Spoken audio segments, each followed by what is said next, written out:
today we're going to be looking for the use of satire in these stories from the Stinky Cheeseman.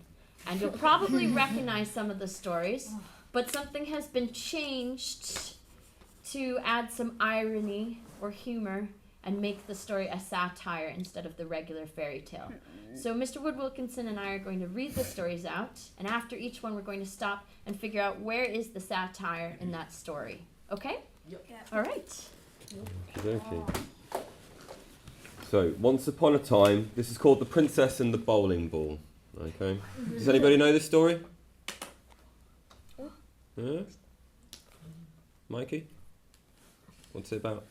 Oh, it's about, it's like, it's pretty similar to the princess and the like pea thingy, but there's a more ironic, like more. Okay, what do you notice about the title? What's been changed in the title? It's changed into bowling ball instead of pea. Okay. Well noticed. Okay, so once upon a time there was a prince, and this prince's dad and mum, the king and queen, somehow got it into their royal heads that no princess would be good enough for their boy unless she could feel a pea through 100 mattresses. So it should come as no surprise that the prince had a very hard time finding a princess. Every time he met a nice girl, his mum and dad would pile 100 mattresses on top of a pea and then invite her to sleep over. When the princess came down for breakfast, the queen would ask, "How did you sleep, dear?" The princess would say politely, "Fine, thank you." And the king would show her the door. Now this went on for 3 years, and of course nobody ever felt the pea under 100 mattresses. Then one day the prince met the girl of his dreams. He decided he better do something about it. That night, before the princess went to bed, the prince slipped his bowling ball under the 100 mattresses. When the princess came down for breakfast the next morning, the queen asked, "How did you sleep, dear?" "This might sound odd," said the princess, "but I think you need another mattress. I felt like I was sleeping on a lump as big as a bowling ball." The king and queen were satisfied. The prince and princess were married, and everyone lived happily ever after. Though maybe not completely honestly, ever after. The end. So, can you write down where do you think the satire is there? What's been changed to be ironic? Or what humor has been added to make that story a satire instead of the regular fairy tale?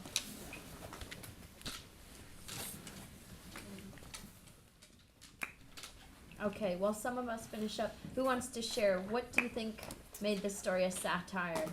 Eric. Princess felt bowling ball under her mattress, and also Prince put the bowling ball under 100 mattresses. Okay, Holly, something to add? Instead of a pea, the prince puts, only for one princess though, a bowling ball under the mattresses. So what do we think? The main thing that was ironic was using the bowling ball, which someone would feel, instead of the pea? Yes. Okay, so we're going to read another story now. You can leave it on there.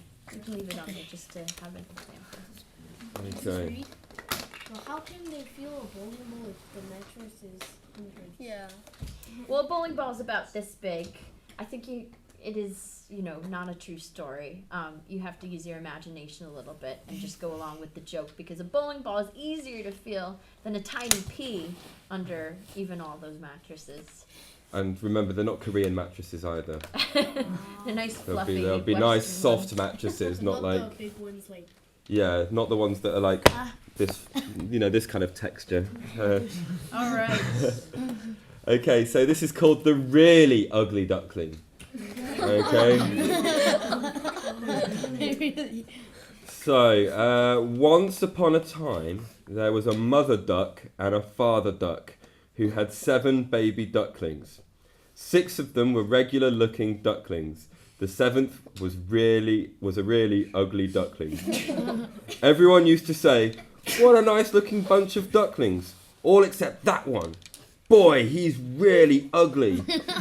The really ugly duckling heard these people, but he didn't care. He knew that one day he would probably grow up to be a swan and be bigger and look better than anything in the pond.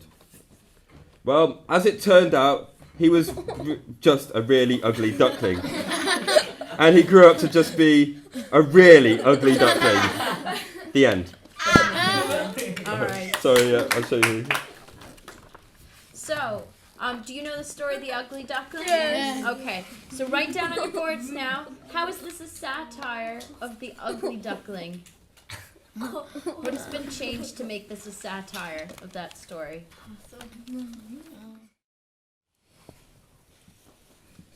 Okay, and while we finish up, who has an idea to share? Hare. In the original story, it just says ugly duckling, but in this story, it says really ugly duckling. Okay, and what else has been changed? This is a really, really ugly duckling. So that's different than the first one. What else has been changed? Andrew? The really ugly duckling became really ugly duckling. Yeah, did he ever grow up to be a beautiful swan? No. Okay, I'm going to read another one to you now. This is called The Tortoise and the Hare. You look very closely at the spelling of hare. How do we spell the other hare, meaning similar to a rabbit? H-A-R-E. Okay, so this is the tortoise and the hare. Once upon a time, there was a tortoise who was very slow but dependable. He would always get where he set out to go. It just took him longer than most people. One day, Rabbit saw Tortoise walking slowly but surely down the road and said, "Tortoise, you are so slow. I could probably grow hair faster than you run." "Oh yeah?" said Tortoise slowly. "Yeah," said the rabbit. So they decided to race. On the day of the big race, Tortoise and Rabbit lined up at the starting line. Owl said, "On your mark, get set, grow!" Tortoise started to run. Rabbit started to grow his hair. Tortoise ran, Rabbit grew his hair. Tortoise ran, Rabbit grew his hair. Tortoise ran, Rabbit grew his hair. Tortoise ran, Rabbit grew his hair. Tortoise ran, Rabbit grew his hair. Tortoise ran, Rabbit grew his hair. Tortoise is still running, and Rabbit is still growing his hair. The end. So, what is the satire with that one? What has been changed to make it funny?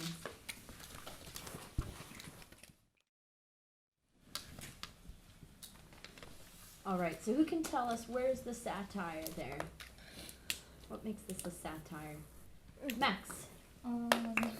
Study the change to the hair, Mm-hmm. the real hair, the like a rabbit. It changed the hair, our hair, and in real story they ran, but it changed to hair growing and hair running. Right. So we had a bit of a word joke there too. Do you guys remember what that's called? Yeah. Mike? Pun? A pun. So we also have a pun in the title too. Oh. Okay. Yeah. This story is The Other Frog Prince. Do you guys know the story of the Frog Prince? Of course. Okay. Yes. If not, you can talk to somebody when you finish. The Other Frog Prince. Once upon a time, there was a frog.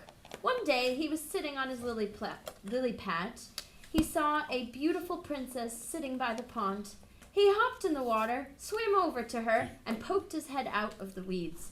"Pardon me, oh beautiful princess," he said in his most sad and pathetic voice. I wonder if you could help me."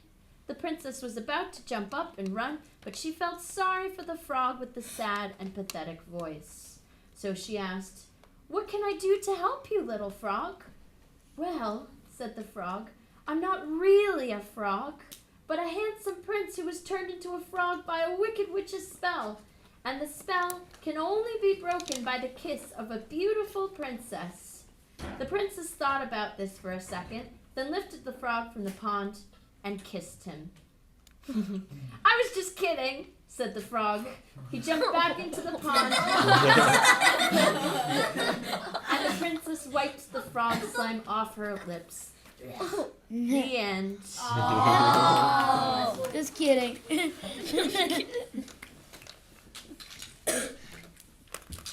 So what is making this story a satire?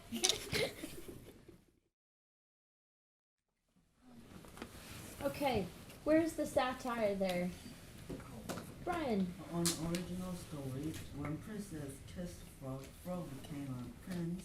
Was this story Frog told a lie and got kissed by a princess and went into the pond? Thumbs up if you agree. All right. Nice job with your work today. That was really good. So we'll check out a few more stories later on and satire. And for now, you can wipe off your boards and take them back to the classroom.